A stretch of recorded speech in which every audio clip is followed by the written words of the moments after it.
products that promise glowing skin, anti-aging, barrier repair. I have been trying and I'm continuing to try quite a few of them, and I'm going to let you know which ones are worth your time and money. Let me show you exactly what's going to be coming up in my reviews over the next few weeks. First, this Allies of Skin Founders Essence. I've been using this for a couple of weeks already, and I'm not quite ready to give judgment on it yet. It takes a little bit, right, to see results from anything. So I'm going to reserve judgment until I've actually gone through the bottle. I've also got this Edam Mami Water. I think that's how you say it. It's supposed to be a calming, barrier supporting toner mist. It's got ectoin, panthenol, metacasicide, and for hydration, polyglutamic acid. As we know, holds more water than hyaluronic acid in your skin. Next, I've got Hidos TCA Glow Correct Cream. This has TCA acid in it, which in higher percentages is an absolute no-no for brown skin. But for those that can use it, it's really helpful for pigmentation. Well, this has 4% TCA, so it's low enough that we could get away with using it, right? So I'm going to try it and let you know how it does for brown skin and for pigmentation specifically.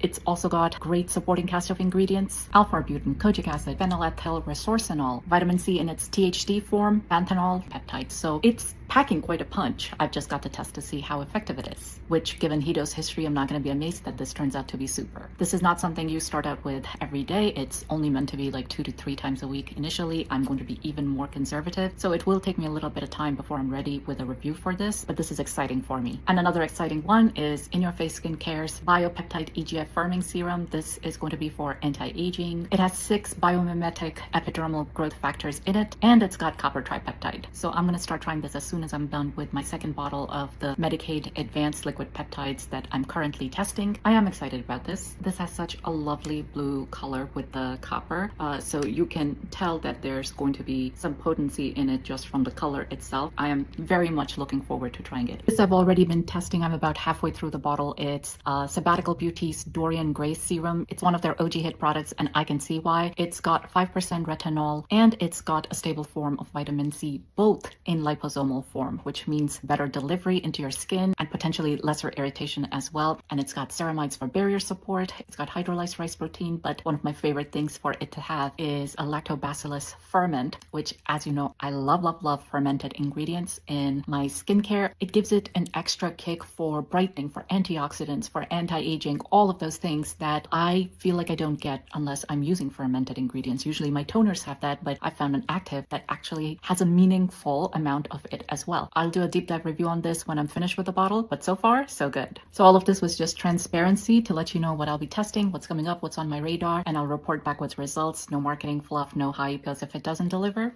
you'll hear it here.